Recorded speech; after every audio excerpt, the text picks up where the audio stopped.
सत्य का पवित्र शास्त्र फरवरी दिनांक 9। मेरी ढाल परमेश्वर के हाथ में है, वह सीधे मन वालों को बचाता है। भजन संहिता 7 उसका 10 पद। इस संसार में कई ऐसे ढाल ने अपने आविष्कारकों को और उनके स्वामियों को निराश कर दिया है।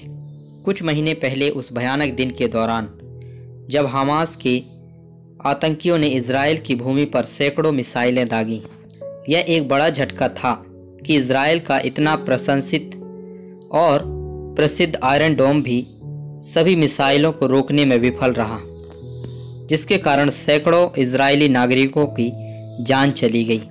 आयरन डोम का गौरव चूर चूर हो गया। लेकिन उस संत की जो स्वर्गीय प्रभु यीशु मसीह पर भरोसा करता है, उसकी रक्षा कभी विफल नहीं होगी। परमेश्वर के लोगों का रक्षक स्वयं परमेश्वर है। प्रभु ने अपने प्रिय कलीसिया, अपनी दुल्हन और पत्नी की सुरक्षा के लिए किसी मानवीय एजेंसी को नियुक्त नहीं किया है। प्रभु की महानता के बारे में जानना वास्तव में कितना सशक्त और सुंदर बात है।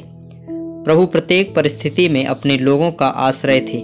उन्होंने सभी विपत्तियों और परीक्षा में उनकी रक्षा करने की प्रतिज्ञा किया है।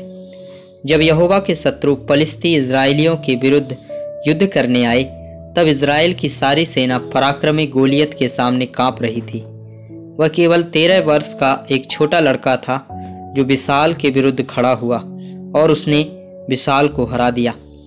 यह प्रसंग बहुत स्पष्ट रूप से बताता है कि कैसे उस चरवाहे लड़के ने अनुभव किया कि यह परमेश्वर ही थे जो उसकी रक्षा और ढाल के रूप में उसके साथ थे। इस प्रकार दाऊद ने गाया कि प्रभु मेरी शक्ति और ढाल है। प्रभु यीशु मसीह उन सभी के लिए एक सहारा है जो उस पर भरोसा करते हैं, और वह संतों को उनके विरुद्ध आने वाली सभी बुराइयों से बचाने में सक्षम है। भजन संहिता 91 उसका 4 पद।